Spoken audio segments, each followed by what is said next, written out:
Good evening, everyone. It has been a while since I have been live with you.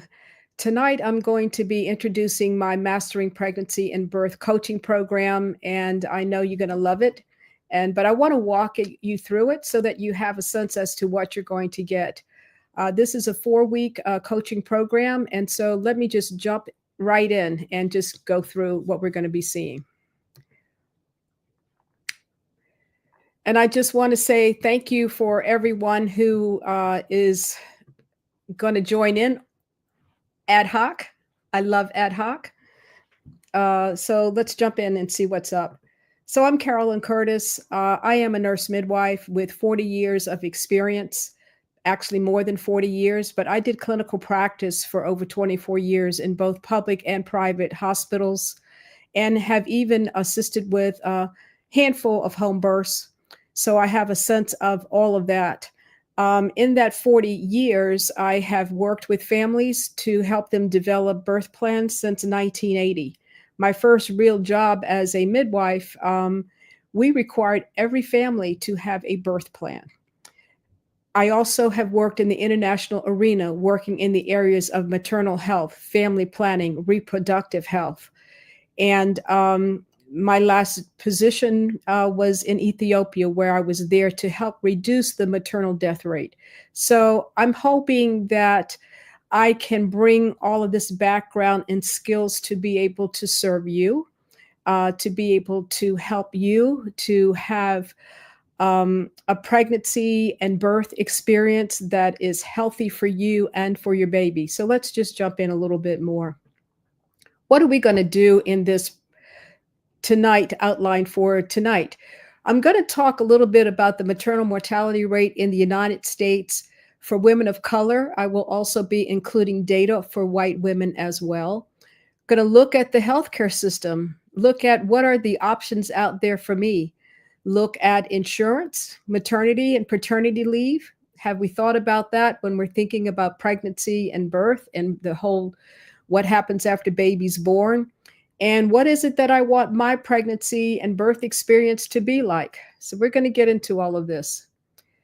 I want you to take a couple of minutes and just to think about if you're having a baby, if you would be having a baby, what do you want that pregnancy and that birth experience to be like? What would you want it to be like? Take a quick few seconds to think about that and write it down. I love this question. What do you want it to be like?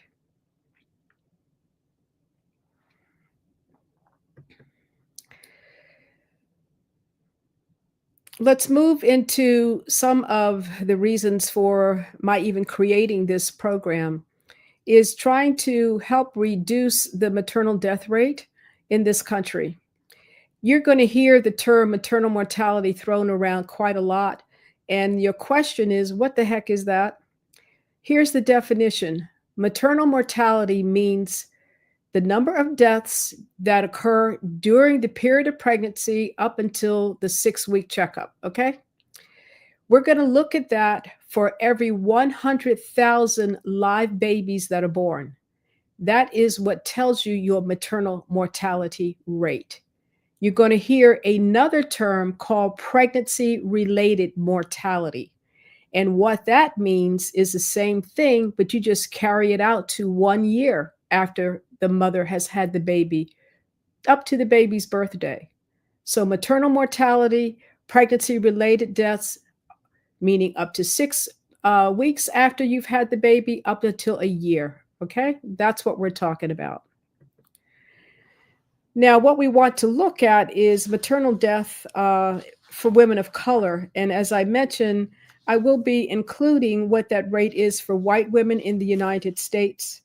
And we're going to be looking at the most recent data that we have is 2018 to 2021.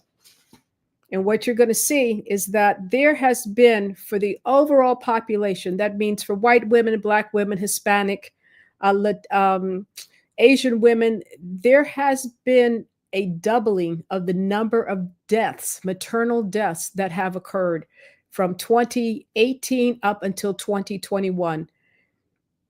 When you look at white women, which is the next grouping of, you will see that there has also been a doubling. When you look at Black women, it's also been a doubling. When you look at Hispanic women, it has also been a doubling. But when you start to compare one race against the other, this is where the disparities really are alarming. What you see is for white women and for Hispanic women, the rates are not that different in regard to what they were in 2021 compared to 2018. But when you compare Black women against white, what you're going to see is three times the number of deaths. Same thing when you compare white against Hispanic, three times the number of deaths. The United States is the worst performing country in all developed countries in the world for maternal mortality. And when you start to look at that, it helps you to think, what in the world is the health of everyone in that country? It is an indicator of overall health. Now let's look at this in regard to age. Now you're going to see three groupings. One grouping is for women who are under the age of 25. The next is 25 to 40, and then 40 and over. What you see for women who are under the age of 25, even though it doesn't look like a lot, it's still double between 2018 and 2021. When you look at it for 25 to 40, it doubled. When you look at it for 81 up to for 42 and over up to 2018 to 2021, it was not quite a doubling, but look at it from the slide. It is major difference. If I am under the age of 25, I have 7 times less risk of dying than somebody who's 40 and over. If I am 25 to 39, I have 4 times less risk of somebody who's 40 and over. In summary, if I'm 40 and over, I am going to die 7 times more likely than the person who's under 25, 4 times more likely than somebody who is 25 up to 39. Something to look at. So this is important when we start talking about taking your history and questions that are asked. Your age makes a difference. Your race makes a difference. So this is important. When are moms dying? When do you think? You'd be surprised. 43% of mothers are dying in the first week after they've had their baby. 57% in the first year. So that means that we can't let up. When mom goes home, she needs home visits. She needs a home visit at least one, if not two, within those first couple of weeks after she's had her baby. And even still needs some sort of observation within the first 6 months and year. This is something really, really important to be looking at. Why a mother's dying? Any idea? Any thoughts? Well, you'd be surprised. The main cause of maternal deaths in the United States is mental health. Mental health. 23% of women who die in the first year of pregnancy are dying due to mental health issues. This is affecting white and Hispanic women more than Black and Asian women. The next cause is hemorrhage. 14% of women who are dying it's due to bleeding too much after they've had their baby. The definition of hemorrhage is if you bleed 500 milliliters or a quart. Think of a quart. Think of a quart jar. If you bleed 1 quart, you are considered to have had hemorrhage. 14% of women are dying from that. 13% of women are dying from cardiac problems. When we think of blood pressure, we don't always think of that as cardiac. When you say cardiac, you're often thinking heart, right? Well, your blood pressure is a part of your circulatory system. So if you have elevated blood pressure in pregnancy, preeclampsia is a cardiac issue. Eclampsia is a cardiac issue. If you ask your grandmas and your older aunties, they would tell you toxemia, which is the same term for preeclampsia, eclampsia. 13% of women are dying from that. Cardiomegaly. Cardiomegaly is when there is actually a defect in the heart muscle itself. 9% of women are dying from that type of problem. And then blood clots. 9% of women are dying from that. So these are important things to think about, again, when taking your health history. Questions such as, have you ever had problems with your blood pressure? Anybody in your family with trouble with blood pressure? Any problems with bleeding in a previous pregnancy? Anybody in your family with those kinds of issues? These are important things to know when we get to taking that prenatal history. I want to walk through a few famous people that helped to bring these things to life a little bit more. Tori Bowie was an Olympic athlete. Now, you would not think that an Olympic athlete would have any sort of health issues. At 32, this woman died from the complication of eclampsia. She died at home. She was found dead at home. Cardiac eclampsia. Serena Williams.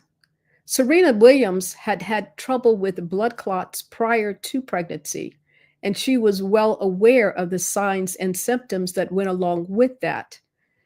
What happened with her, she had to fight to get these folks to listen to her. I mean, she had to go stand out and get attention. She was having severe shortness of breath, and she knew the signs and symptoms. Well, what ended up was that she had thrown a blood clot to the lung, known as pulmonary. Pulmonary is lung. Embolism. Embolism is blood clot. That's what she dealt with. Beyonce, at the age of 36, when she had her twins, she too had preeclampsia. Kira Johnson, 39 years of age. She went in for planned cesarean section. Healthy first baby. This was a planned C-section for baby number 2. No problems during her pregnancy. She was the picture of health. She had her cesarean section. The baby was fine. It was thought she was fine, went back for recovery. And that's where all the trouble began. Her husband noticed that she had blood in her Foley catheter tubing. So he's like, this doesn't quite seem right. So he asked about it. She was supposed to get a stat MRI. Stat meaning immediate. Well, immediate didn't end up being immediate. It was hours before she got the necessary testing that she was supposed to have. 8 hours later, they took her back to the operating room and found out that she had bled 3 quarts of blood into her belly. Hemorrhage. Clearly, she did not make it. She died on the table. Her husband sued and won. Her baby is doing fine, but her husband is raising these 2 children by himself. Now, as we think and consider about our own health risks that we bring into pregnancy and how we mitigate and help to improve them, there are problems in the healthcare system, a lot. And they are really experienced by not by all women, but particularly women of color. And these issues include things such as provider bias. Racial bias by healthcare providers. I reviewed a study that was done that looked at medical students who, white medical students, were convinced that women of color had thicker skin and therefore their tolerance for pain was much higher. And so, therefore, they are not getting pain medication as needed. There is a sense of African American women not being listened to. And I don't want to say that that is a problem only for African American women. It's a problem for probably a lot of people who encounter the healthcare system these days. But we do have documentation that this is experienced more by women of color. There is the desire to have health providers that look like you. You would love to have a Black healthcare provider or a Latina healthcare provider or even Native American healthcare provider. But the true reality is that we don't have those numbers of healthcare providers in the healthcare system. What we also have evidence around is that there was a study done that did an analysis of 9 million births within hospitals, 9 million. And what they found was that Black women had a 53% higher risk of dying in a hospital during childbirth. And this was regardless of their income level, regardless of the type of insurance that they had, regardless of other social factors. Other problems that we have within hospitals are issues with mistreatment. What they found in looking at health disparities is that 1 in 6 women report experiencing one or more types of mistreatment. Things such as feeling like they have lost their autonomy, that they can't speak for themselves, that they are being shouted at, yelled at, threatened. I experienced that helping a friend of mine when she had one of her babies, being threatened by the nurse, being scolded, being ignored, being refused, not being listened to, receiving no response when you have requests for help. We also know studies show us that the context where you have your baby makes a difference.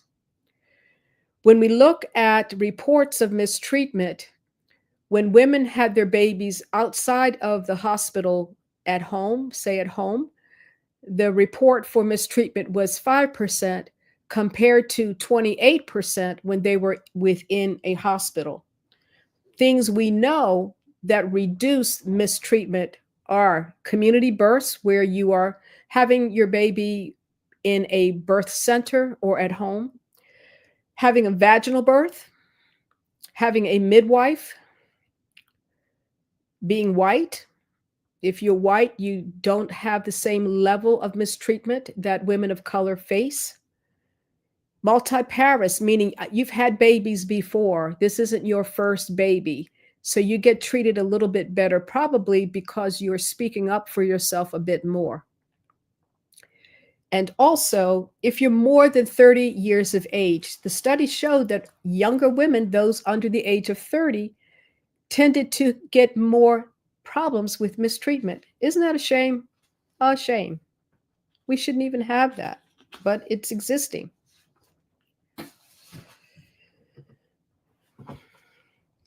A lot of times when we are pregnant, we get our referrals for our providers from mothers, from girlfriends, from other family members.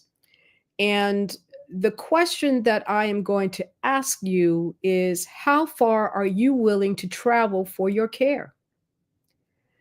The other question I'm going to ask you is, while you have gotten these kinds of referrals from mom, from auntie, from girlfriends, do you know what the cesarean section rate is for that particular facility if you're planning to have your baby in a hospital? Do you know what the cesarean section rate is for that hospital? Do you know if that hospital is baby friendly?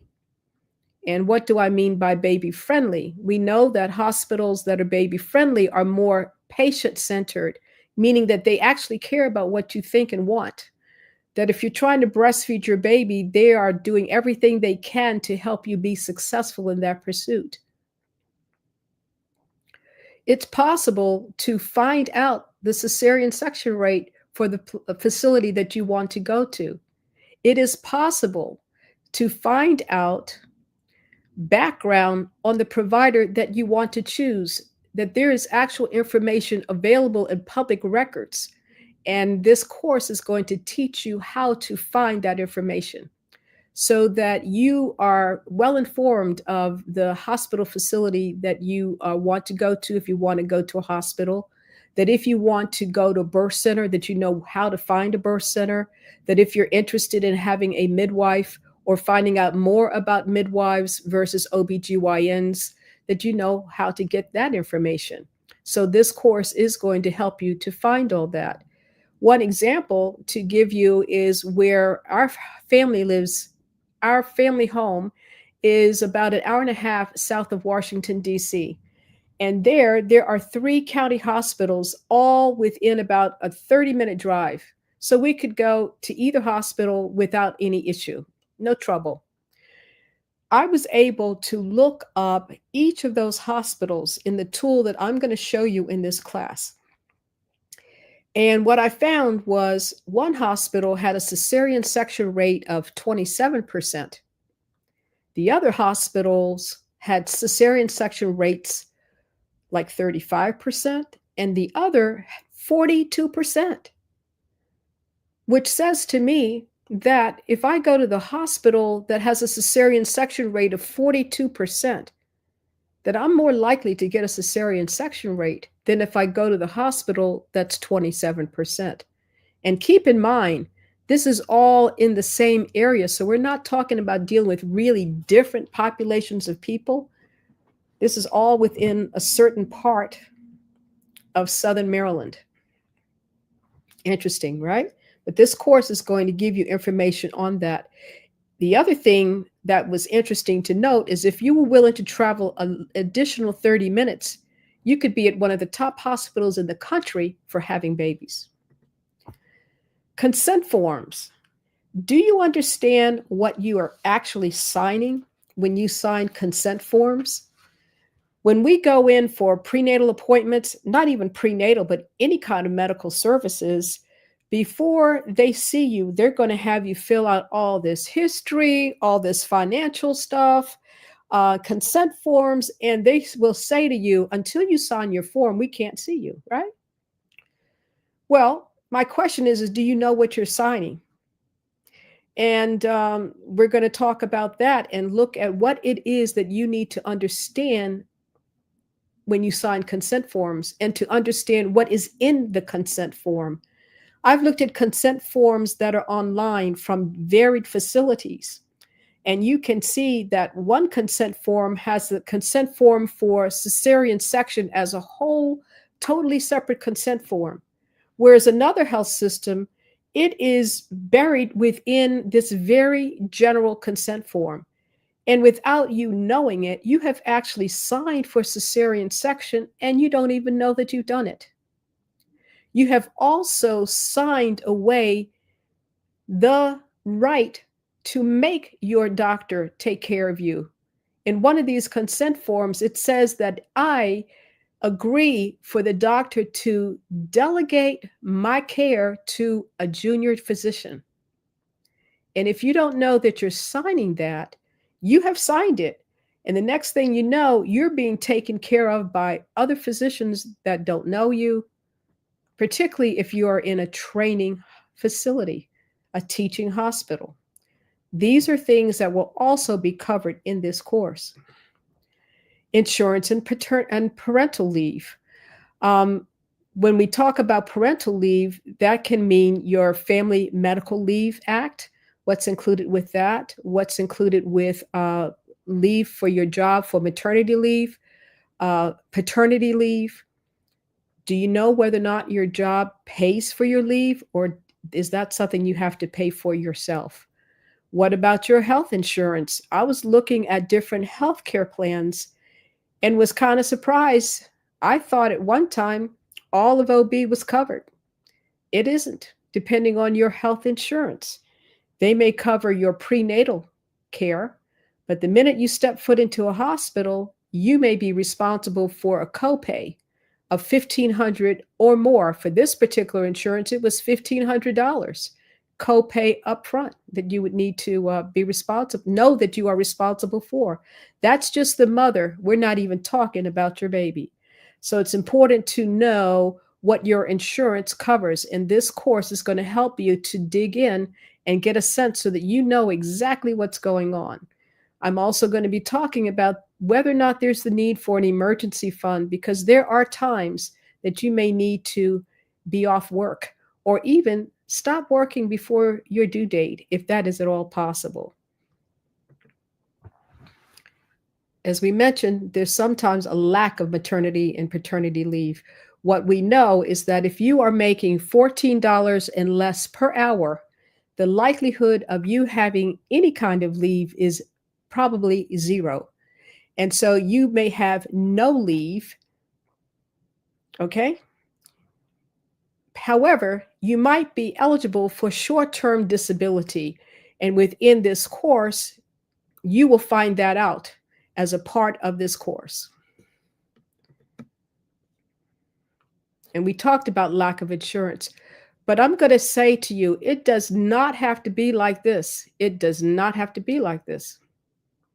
That's why I have created, again, this question. I didn't create the question, but I've created the question to the program to answer this question. Again, let's go back to, what do you want your pregnancy and birth experience to be like? I would think about that and I would write it down. And what I'm trying to say to you is that it is possible. It can be yours, the things that you desire. This program, Mastering Pregnancy and Birth Coaching Program, I want you to come out of there with a sense that I take control of my health. I want you to understand that you are paying for your maternity care, for your birth, for postpartum care. It's you paying for it, whether it is you pay your self pay, where you're paying cash money, whether it is Medicaid, whether it is private insurance. No matter what, you're paying for that. You're paying for someone to provide expertise to you to guide you through your pregnancy, birth, and postpartum and beyond experience. Okay. So you have some rights in there. I want you to know that you can improve your health risks. If you know what they are, you can improve them. That you can choose your health providers, that you don't have to be stuck where you feel like you're not being listened to, where you feel that you're just a number. You don't have to, it doesn't have to be that way. But you have to also learn about other providers who are safe providers. It's not just OBGYNs. I can choose the location of my birth. And everyone has different options that they prefer for different reasons, but understand why you're choosing those reasons. And this program is going to help you to come to that decision where you're really clear. Yes, this is what I want to do. And there are options even within those choices that I can make deliberate, informed decisions about my pregnancy and my birth. So what are you going to learn? What's inside this program? Actually, it's 4 modules. It's actually 4 modules that you're going to complete in 4 weeks. I call it 4 modules, 10 lessons, 1 phone call. What you're going to do is you're going to get to know yourself. That's the first. We're going to start with knowing you. And that's where you will basically look at your own health history. Within the first week, you're going to have a much better understanding of your own health history and your family history. You're going to know what your health risks are compared to those reasons that we talked about why women are dying, you don't need to, we're trying to help you not be in that number, okay? You're going to know what is your body mass index. Women often want to know, how much weight can I gain in pregnancy? Well, it's based upon your body mass index. You're going to know your body mass index by the end of the first week of this program. You're going to know how much weight you'll be able to gain. You're going to know what is your normal blood pressure. That is an important number to know. These things you're going to know. Second week, we're going to move into looking at your finances and insurance. Okay, you're thinking of pregnancy, or you might just, be getting pregnant now, but you need to know, what is your insurance going to cover? You don't want to be caught at the end of pregnancy or towards the end and be stressed out with, oh my goodness, I thought it was this, I thought it was that. No, you need to know exactly what your insurance is going to cover. You need to know exactly what your leave is going to be so that you can prepare. What if your leave doesn't cover, but you say, shoot, I'm gonna go out here and make me some extra money? Hubby or baby's dad is like, no, we're gonna work this thing.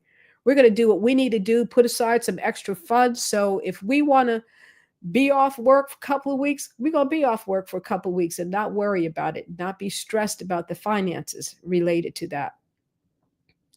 So I don't want you to be, going through pregnancy stressed out about these issues. You're going to know this by the end of week 2. Week 3, we're going to get into understanding the different types of health providers and having you actually choose a couple of facilities, maybe 3 facilities to look at, and to look at, how can I find out? You're going to find out how to compare these places and decide, oh, maybe I don't want to go there. Maybe I want to be over here. That's 45 minutes instead of 20 minutes away, because I'm going to get more of what I want over there. Okay.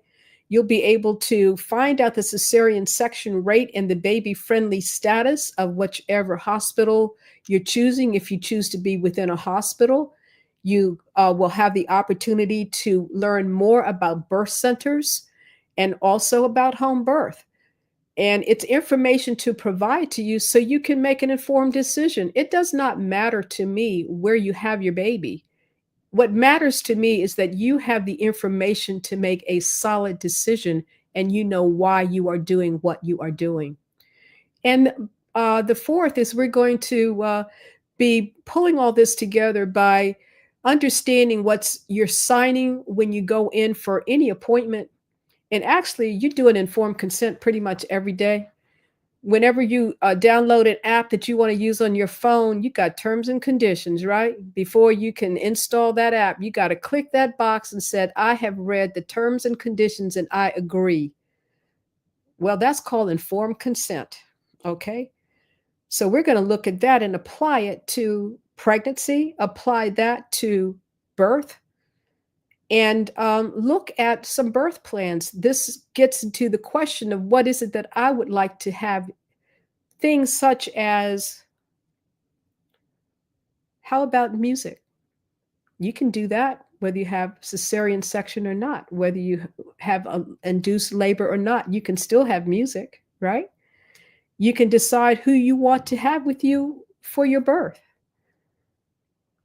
You can make decisions about, do I want to breastfeed or bottle feed? All of these things to think about, so it's not last minute thoughts, that you have thought these things through. So you will be getting all of that in the fourth module. And I call it module 5, but it's really not. It's going to be a 30-minute phone call with me, where you will speak with me on an individual basis, individual appointment, where you can ask any questions that you have that I can help work through with you. That can be done anytime in that 4-week period. Why should I buy this course, you say? Why should I buy it? Because the information you learn in this course is not just for pregnancy and birth. You will be able to apply this information for the rest of your life. Whenever you go to a new medical provider, whenever you go to a new medical location, first thing they're going to ask you for is your family and health history. You already have it. You don't have to do it again. You can pretty much give them a copy of what you've already filled out. Saves time. You're done. You can adapt what the information you need to share, or just add some additional things over time. As we get older, we may have changes in our health. So you will not have to redo this another time. You will be able, once you understand your own health risks, be able to begin reducing them, not only for pregnancy, but for your life. For your life. Are you aware that if you get diabetes during pregnancy, that you are at risk for having diabetes later on in life? And so who wants that? So if we can start dealing with that now and reducing my risk for getting diabetes, then let's work on that now. And so once you again are aware of your own health risks, you'll be able to address this throughout your life. Know what kind of health services and what kind of leave that you have.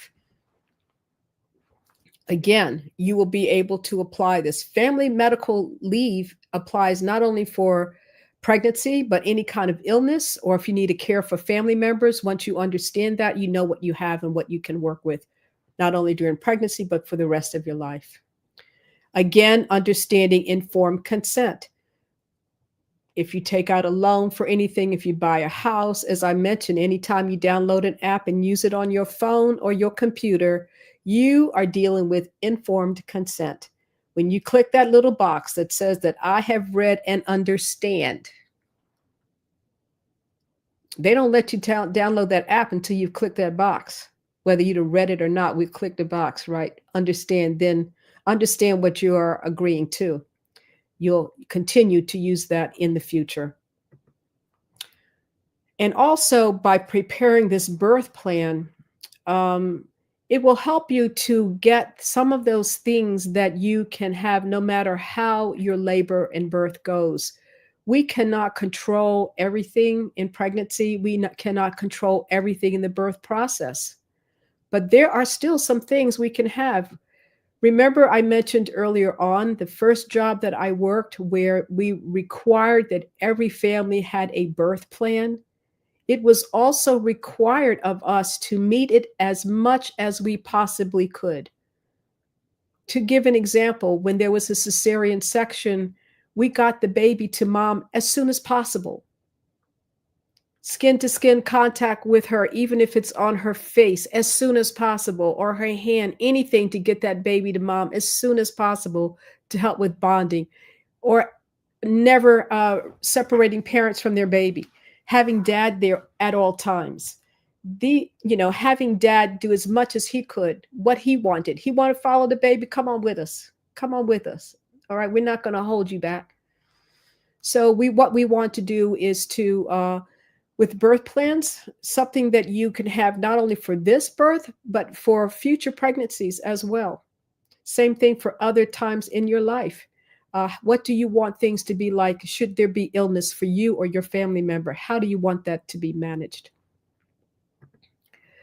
Okay, so as I mentioned, what we will be doing is we are going to have group sessions once a week. Everything is going to be online. This is an online program. And once a week, I will get together with everyone to answer any questions that you may have had for the information that you studied in that particular module. You will have one 30-minute session with me. You will have other people going through this program with you, which gives you some kind of accountability to kind of keep everybody on track. This program is worth about $1,500, but you're getting like a major discount. Okay. It's worth really more than that. And the other thing is that you'll be able to meet new people in this program, and you can't put a dollar figure on that because it's nice to go through the same process with others. When I taught childbirth education classes, a lot of women and families in those classes got to be friends, and they followed each other and continued to be friends even after their babies were born. Same thing can happen with this coaching program. So major discount. This isn't quite a Black Friday sale. It's more like a New Year's sale where you're going to get 25% off. It is only good for today. So if you're listening, you have until 11:30 tonight to go ahead and get into that program. And I do believe that I have the wrong QR code up for right now. What I will do is get that to you. Let me see if I can find it with another slide deck, is that QR code. But meantime, while I'm looking for that, I'm wondering if there might be any questions. And while I download this and put up another presentation with that QR code, if there's anyone online who may have any questions, please feel free to ask me.